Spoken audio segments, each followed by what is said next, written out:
Hi friends, அனைவருக்கும் வணக்கம். ஒரு கஸ்டமர் பார்த்தீங்கன்னா, நைல் ஜிஎஸ்எம் கண்ட்ரோல் யூஸ் பண்ணிட்டு இருந்தாரு. அதில பார்த்தீங்கன்னா, மொபைல் மாடல் ஃபெயிலியர் ஆயிருச்சு.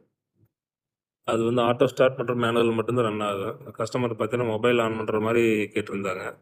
அந்த யூனிட் நம்ம ரிமூவ் பண்ணிட்டு, அக்ரிடெல் யூனிட்ட ஃபிக்ஸ் பண்ணி, கண்ட்ரோல் வரையும் மட்டும் சேஞ்சஸ் பண்ணிட்டு, அதே பேனல் போர்ட்ல பார்த்தீங்கன்னா, யூனிட் ஃபிக்ஸ் பண்ணியாச்சு. பாருங்க எப்படி இருக்குன்னு பாருங்க. பேனல் ஓப்பன் பண்ணி காட்டுறேன் பாருங்க.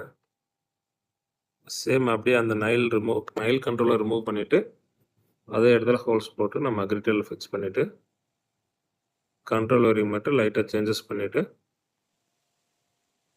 கான்ஃபிகர் பண்ணி செக் பண்ணி பார்த்தாச்சுங்க. பாருங்க ரன் ஆகுது. மோட்டார் ரன் ஆயிட்டு ஆர்ம்ஸ் 13.7 ஆர்ம்ஸ் இருக்குது. 7.5 ஹெச்பி. இதே மாரி உங்களுக்கு ஆல்ட்ரேஷன் மற்றும் பேனல் ஏதாச்சும் பண்ணணும் அப்படின்னா கான்டாக்ட் பண்ணுங்க. Thank you.